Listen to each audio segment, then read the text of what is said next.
Last little bit here that I already teased in at the beginning of the show and then is in the title of the show, but let's talk a little bit about Penn State. So, Penn State just paid $50 million to have James Franklin not coach for them after winning, you're pretty consistently winning 10, 11 games, 11 games every regular season, one play a one play away from a national title last year, and they decided that wasn't good enough. Now, granted, this season, not good enough. But I kind of would have thought he would have earned a little bit more capital to stick around, but it is what it is. Naturally, because it is an open coaching position somewhere in the sport of football, Matt Campbell has obviously been floated for it. It's extremely predictable. Everybody knew it was coming. It is what it is. Everything that I have seen suggests that their top two are Kurt Signetti and Matt Rule. I think that if I were Penn State, those are the first two names I would call is Kurt Signetti and Matt Rule. Not and I will tell you why I would call Matt Rule ahead of Matt Campbell. So Kurt Signetti, I don't know if we really need to go too much in this. Turned Indiana into a power. Indiana's talent profile on their roster. If you just look at raw recruiting ratings, Indiana's talent profile looks very much like Iowa State's. It's a bunch of 3 stars and like 2 4 stars. There's as far as like the recruiting stars talent level, Indiana is basically where Iowa State is, but Indiana just went into Eugene, Oregon and beat the Ducks. So, if Kurt was interested in continuing to move up the coaching ladder, that would be a pretty logical place to go. I think he would probably do a very good job at Penn State. I think Penn State should back the Brinks truck up to Bloomington and see if you can get him. And if you can, awesome. If you can't, I'm going to call Matt Rule if I'm Penn State. Why am I calling Matt Rule instead of Matt Campbell? Is it because I think Matt Rule is a better coach than Matt Campbell? No, I will never believe that. Matt Campbell beat Matt Rule on a number of occasions, and I just think Matt Rule is an asshole, flat out. I don't think he is the reason that his teams generally win.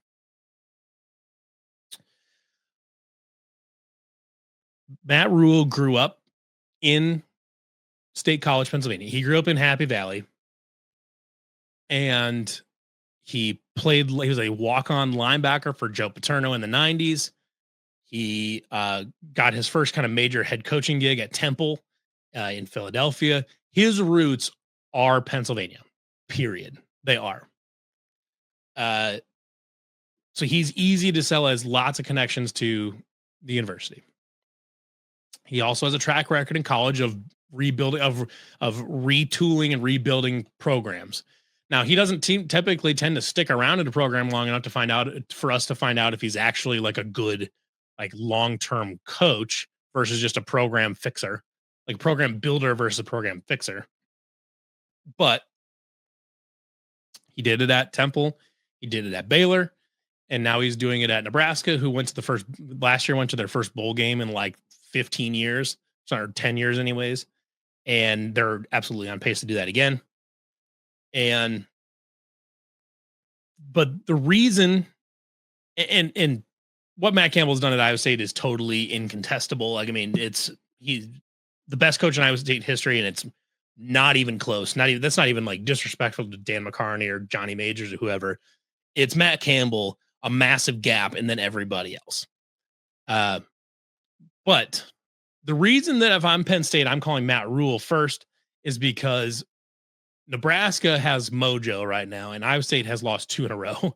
And Nebraska will probably continue to win some games. They have like a couple games left that they could lose, but for the most part, Nebraska's probably going to win like 8. Probably going to win like 8 games, maybe 9. And Matt Campbell could win 10 games. Absolutely, still on the table to win 10. We just talked about it. But we also just talked about how the secondary is depleted, and if things aren't quite going right, they could lose a few more and finish 7-5. That's absolutely on the table for Iowa State. As much as I don't want to admit it, it absolutely is. If you are the Penn State administration, If I have to sell them on either Matt Rule, who just went 8-4 at Nebraska, or Matt Campbell that just went 7-5 at Iowa State, if you're going to ignore all available contexts, which fans will, because generally speaking, college football fans are dumb as shit. Fan bases, not individual fans. Fan bases are dumb and they don't look at context. They just say Matt Campbell went 7-5, or Matt Campbell went 8-4, or whatever it is, and they don't apply any context to, like, by the way, obviously it's kind of a hard job. They won a bunch of games that they maybe shouldn't have. All this, and like, they're not going to apply context to it.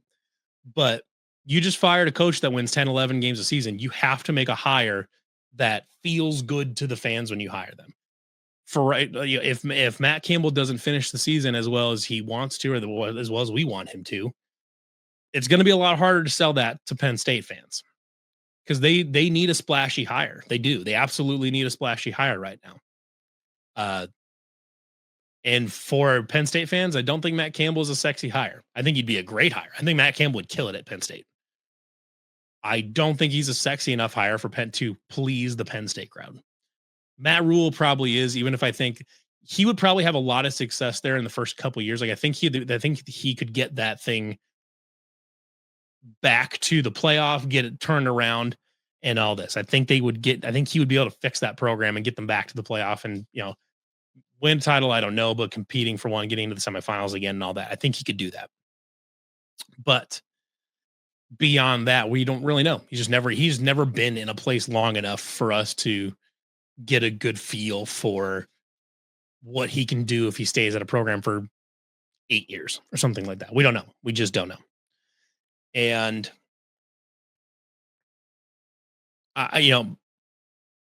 unfortunately, that's just the way things are going to work. I think in college football now is they have to hit a splash high. They pay too much money to make James Franklin go away. So you back the Brinks truck up to get Kurt Signetti. If not, you ask Matt Rule what kind of check he needs, and you write the check. The other one here, if you're like, there's another name here that would be interesting that I think they'll get a call. Well, he'll get a call. Maybe two more names that I think we'll get a call along with Matt Campbell. Matt Campbell will absolutely get a call for an interview. Whether he takes it, I don't know. Probably, I would be shocked if he didn't take the interview at least. Manny Diaz down at Duke has done a really nice job, and he was a DC at Penn State. He's got ties there. I think he would be a really interesting name there. Duke's kind of a cushy job now. It's a pretty good gig now. So maybe Manny Diaz doesn't really want to leave and doesn't want to deal with the circus that is Penn State. Eli Drinkwitz is another one that I think would absolutely be a candidate. If I were Penn State, I would be giving Eli Drinkwitz a call. Now, I believe that there has never been a coach in the history of the state of Missouri that has ever screamed head football coach in Missouri more than Eli Drinkwitz. That guy is Captain Chaos. But he does a good job. Missouri's competitive. I think if you're Penn State, you give him a call and see what his interest level is. He may want to stay because Missouri is competitive in the SEC right now. Will they be forever? I don't know. Probably not. But he's got him there right now, and he's a good coach.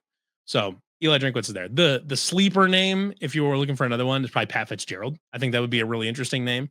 He's available. He did a really good job at Northwestern with basically no resources whatsoever. I don't know if the Penn State fans would love that, but he's got a track record of winning and with far fewer resources. And, I think he would try to win in a way that is roughly in line with how Penn State typically likes to do. All this is to say, there are a lot of candidates that could potentially fit the Penn State job.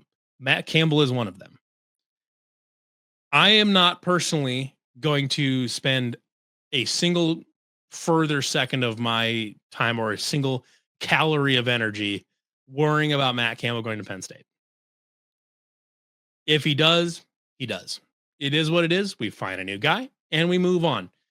It would be unfortunate, but Matt Campbell's been here 10 years. That's about 6 years or more than a lot of us thought he would be here. And we got a decade out of him. We got by far the most successful run of football in the school's history. I don't believe he will leave. If I were a bet man, I would put money on Iowa State being on Matt Campbell being the head coach at Iowa State next year. But if he's not, it is what it is. It's fine. Iowa State will continue. Life will move on. There is no point in worrying about it. I'm not telling you that you're crazy for worrying about it. I'm not saying that you are wrong for worrying about it or that it's not like sometimes justifiable to do that. But what I am saying is that there are a lot of things in this world that are worth worrying about. And whether or not Matt Campbell goes to Penn State should be very far down on that list. You know, obviously, you know, now that Iowa State's made a Big 12 title game, we want to get back there. We want to feel like we can be at the top of the Big 12 every year. I get it. I really do. And I'm totally with you there. And it can feel like if we lose Matt Campbell, like what happens? Are we going to be able to find someone that can do the job? Are they still going to be a good program? Are we going to go back to sucking? Like it's a fair concern from everybody, but we'll cross that bridge when we get there. If we get there, I don't think we're going to get there, not this year. But if we do, it is what it is, and we'll be all here to if that happens, I'll be here. We'll be streaming. We'll talk about it. We'll talk through it, and it is what it is. Until then, let's continue to enjoy the fact that we are now bitching and complaining about a 5-2 Iowa State football team that still has a chance to win 10 games. Let's take a step back and understand where we're at right now. The sky is falling because Iowa State's 5-2. So with that, I'm going to wrap it up for this week. I appreciate everybody tuning in, everybody watching, as I do every week. I appreciate people hopping in the comments, giving good conversation, bringing in whenever you can.